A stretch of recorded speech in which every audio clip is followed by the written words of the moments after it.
Right, the next step is to start to work some detail into the flower heads.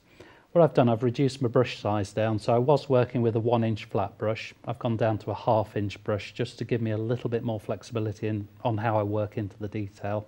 And for the first time I've squeezed some white out now because we're going to start building back the shape of the flowers. I've lost the edges a little bit with my background, but it's not a problem with acrylics because you can just work over the top and keep working from light to dark or dark to light. Acrylics offer you that flexibility. So just with pure white, I'm going to start building in some of the flower detail. So I'm refinding the edges. Not filling all of the surface again. Because I've got this canvas board, it allows me texture. So I can flick the brush over the surface and leave a nice broken edge in places. Use my finger a little bit as well just to break that paint up. Never be afraid to use your fingers. And this flower here, again, I'm flicking the brush away from the centre of the flower so it gives this nice soft edge to it. We don't want all hard edges everywhere. We want a little bit of painterliness, if that's such a word, going into the painting.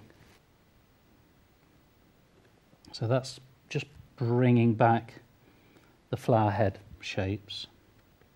I'll just introduce a slightly different shape there. That's quite a nice bit. Just flicking up there. And we'll do the same on this one. There's a nice big petal sweeping around here. Just get that going. What it's also doing, it's starting to lose the pen line now. We don't really want too much of the pen line showing on the flowers. It's quite nice if you get rid of that at this stage. It's been very useful for us thus far because it's just helped keep refinding and finding the edges.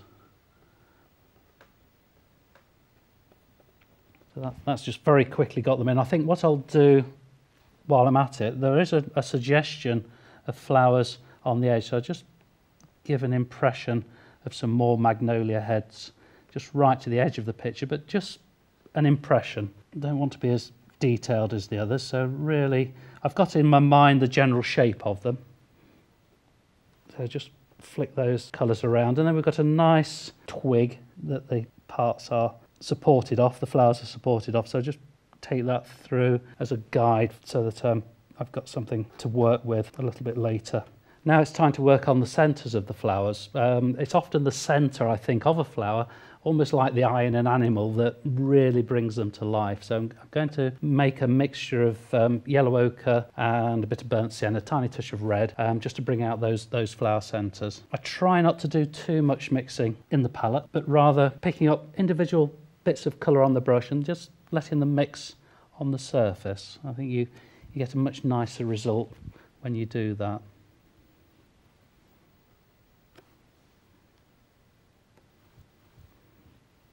Again, these flat brushes are super for this because you can very quickly flick in the shape of the centre of the flower.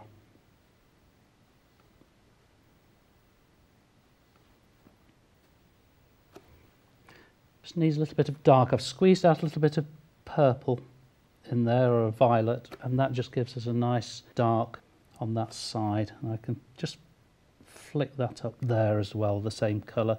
But as you can see on my brush, there's quite a mixture of colours sitting there, so I'm continually rotating the brush, just introducing a slightly different colour in different places. Very quickly work through those. We don't have to pay quite so much attention to the ones on the edges. They're just supporting actors in the paintings. We really want the eye to go more to the centre of the painting, to the focal point.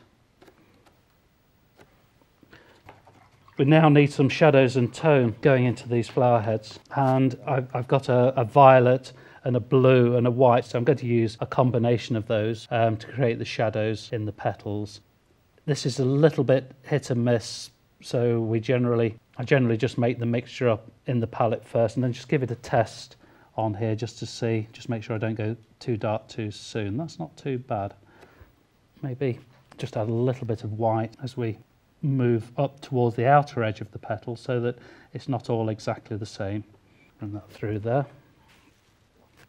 And we want a bit of tone on the back. Again, I'm using this action of pressing the brush and flicking it away. It gives you a much more painterly mark when you're working. And this just helps to give your flower heads a little bit more form. If you go wrong, don't worry, because you can always put more white on top of that. It's amazing when you start to do this how everything starts to come to life. This one that sits at the back, that wants a lot more shadow on it so it doesn't become too obtrusive. And we can just flick some bits of tone on those as well. This petal's got quite a big shadow, so there's very little of this part of the flower catching the light. I'm going to get the flower heads to a certain stage, but I'm not going to finish them at this stage. It's always best on a painting to keep the whole thing going at the same time. So I'm going to get them to a reasonable state, and then I'm going to work on the surrounding foliage and leaves, and then I can come back to the flower heads and just titivate them a little as I develop the painting. So I think that'll do for now. I'm now going to start putting the leaves in, all the surrounding leaves, just to give it that extra bit of interest. People have a lot of trouble with greens. Generally, with acrylics, I often find if you've got a bright yellow, like a lemon yellow or a cadmium yellow, you can usually get quite a good range of greens, especially if you mix it with either an ultramarine, or I like the phthalo blue green shade. That combined with the bright yellows gives you some really good varieties of greens. So let's go in first. Yeah, looking at that's really bright. I'm going to push a bit of red into that mix just to knock it back slightly. And now it's a matter of developing the leaf shapes. And a chisel brush again is useful for this because we can get the partially mixed paint onto it. I've started with a dark combination of the blue and the yellow, and then I've added a lot more yellow on the outer edge and just let that flick down. So I'm just using the shape of the brush to develop these really nice leaf shapes. It's a really super brush to use for that, and a bit of neat lemon yellow on the end, and just push that back in again. I'm not too worried about light direction really. I'm making it up as I go along, but it's nice if you just get highlights bouncing around the painting.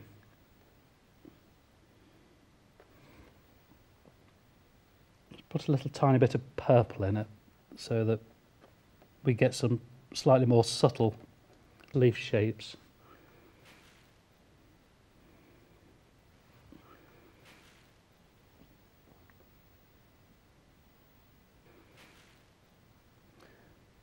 Now I'm working on the upper darker side. I'm putting a little bit of white in there as well, just to get those to stand out a little more. Nice sometimes just to hint at the vein up the middle of the leaf as well, so just flick a little bit of the lemon yellow through there. What I also sometimes do when I paint a leaf is to paint each half, so the left and right, and then you naturally get that central vein from the leaf appearing, which is really the background showing through. Now a little bit of yellow ochre, not too strongly mixed, and we're just going to hint at some less detailed leaf shapes in different parts of the painting. So that's the leaves basically laid out. What I'm going to do now is work some of the twigs and the sticks that are sitting in the background. What I'm doing now, I'm moving on to a finer round brush. This is a size 8 round synthetic brush. So burnt sienna, we'll start with that. I'm going to paint through now where the twigs run through the painting. Putting a little bit of yellow ochre on the brush as well. I've not mixed it, and I'm just slightly rolling the brush in my fingers so I present a slightly different colour to the painting surface. There's a little bit of Naples yellow on there as well now. That flick through there. I'm not bothering to wash the brush out. I'm just putting different colours around the brush. So there's a little bit of black gone on now.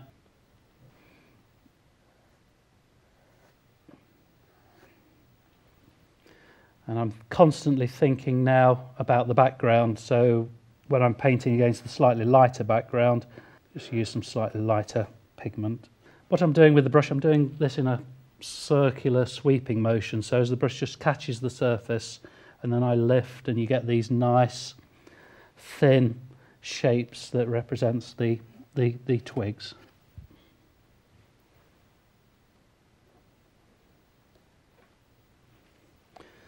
We're getting well on into the painting now, and I always think this is a really good point to have a breather. Just sit back, have a look at what you've done, and then decide where you need to make your little tweaks to sort of develop the painting to its finished stage. Right, I've left the painting for a few minutes now, and it's dried off a little, and it's just given me time to step back and assess the situation. I think I just need to tidy it up in one or two places and add just a little bit of extra detail. So I'm going to start with this leaf that drops down here. I'm just going to put just a tiny bit of detail into there. So we'll have that central spine going down, and I'll just curl the edge of the leaf up there. So I'll just get a little bit of light catching on that area. And then the centres of the flowers, they just need a bit of tidying up too. So I'm just mixing burnt sienna with a little bit of Windsor violet and just tidy those edges up, and just add a little bit of dark on one side so we get the contrasts against the white petals.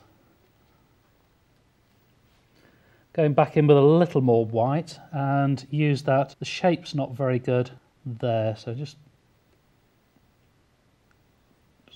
tidy that up a little and just pop a bit more on various parts of the petals around the painting. You only need a small brush for this stage, and it's just to get those extra little bits in there. Again, the finger's very useful here, because when you paint wet acrylics on to dry, they do tend to stand up a little, so just get your finger, push those back into the painting surface. A little bit of black now. Bring some of that through. Black's incredibly useful. Just sharpens up the whole thing. And it's always a good idea to get your darkest darks against your lightest light. So pushing in these blacks and browns against the white petals really makes them come forward. And it's also useful just getting your shape back in places. I notice here it's not quite the right shape there. So again, I'm mixing up burnt sienna and raw sienna, a little bit of Naples yellow in there, and just recapture my original thoughts on that, and maybe a bit of black in there as well. And now just requires a little bit into the centre of the flower. Tidy these bits that are projecting out.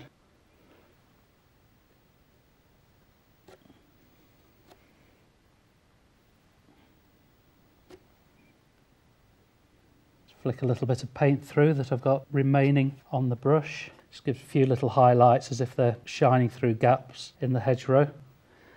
And I think that's about it. So that brings me to the end of this programme. Join me next time when I'll be painting really loose roses.